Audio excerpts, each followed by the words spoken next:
Hello guys, स्वागत छ तपाईहरुलाई स्काउट क्रिएटिभ च्यानलमा। आजको भिडियोमा चाहिँ हामी Fs-i6 को प्रब्लमको बारेमा कुरा गर्छौं। यसमा चाहिँ हामी यो कन्ट्रोलरलाई धेरै युज गरेपछि यसको ब्याट्री छिटै सकिने रहेछ। त्यसकै प्रब्लमको बारेमा कुरा गर्छौं। त्यसैकारण हामीसँग एउटा सल्युसन छ। यसमा चाहिँ हामी एउटा लिपो ब्याट्री हाल्न सक्छौं। लिपो ब्याट्री हालेपछि हामीले यो कन्ट्रोलरलाई धेरै युज गर्न पनि सकिन्छ र चार्ज गर्न पनि सकिन्छ। हामीसँग तत्कालीन एउटा लिपो ब्याट्री छ र यसको चार्जिङ मोडुल पनि छ। हामीसँग हेर्न सक्नुहुन्छ टाइप सी पनि छ, चार्जिङ आरामले पनि हुन्छ र यो राम्रोसँग काम पनि गर्छ। ल यसलाई हामी यसमा हालेर फिटिङ गरेर हेरौँछौँ। यसलाई साइडमा चाहिँ राख्दिउँ। ल हामी अब यसलाई चाहिँ ओपन गर्छौँ। हामी चाहिँ यसमा यो ब्याट्रीहरू हाल्दिउँ।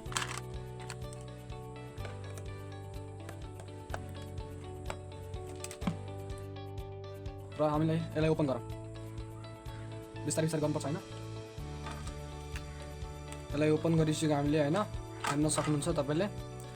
यो चाहिँ हाम्रो ब्याट्रीको वायरहरू हैन। यसलाई निकालेर राख्दिउँ बाहिर। ल हेर्न सक्नुहुन्छ तपाईले यहाँ मैले सबै वायर निकालिसकेको हैन। र यसमा हामीले मोडुल र यी ब्याट्रीहरू हाल्छौँ, सेट गर्छौँ। यो चाहिँ हामी डाटा वाला बनाउँछौँ हैन। डाटा हालेर जुन पनि पावर ब्याङ्कले युज पनि गर्न सक्छौँ हैन। र जुन बेला पनि हामीले यसलाई खोलेर राख्न पनि सक्छौँ। हेर्न सक्नुहुन्छ हामी चाहिँ एउटा पल पार्छौँ सानो। यो हाम्रो डाटा हाल्नको लागि हैन।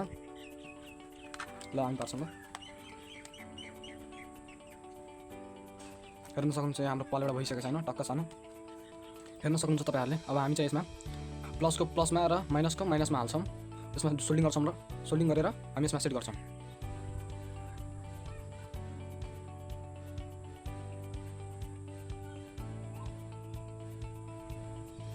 हेर्न सक्नुहुन्छ यहाँ तपाईहरुले यहाँ सोल्डिङ भइसक्यो हैन हाम्रो। र हामी यो यसमा चाहिँ फिट गरिदिन्छौँ। यसमा चाहिँ हामी यो वायर हाल्दिन्छौँ।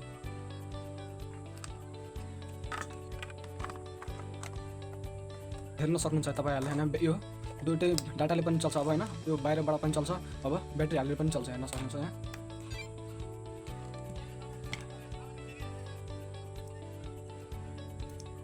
के भइरहेछ हैन। यहाँ पावर मोडुल पनि अन भइसक्यो हैन। हेर्न सक्नुहुन्छ तपाईहरु।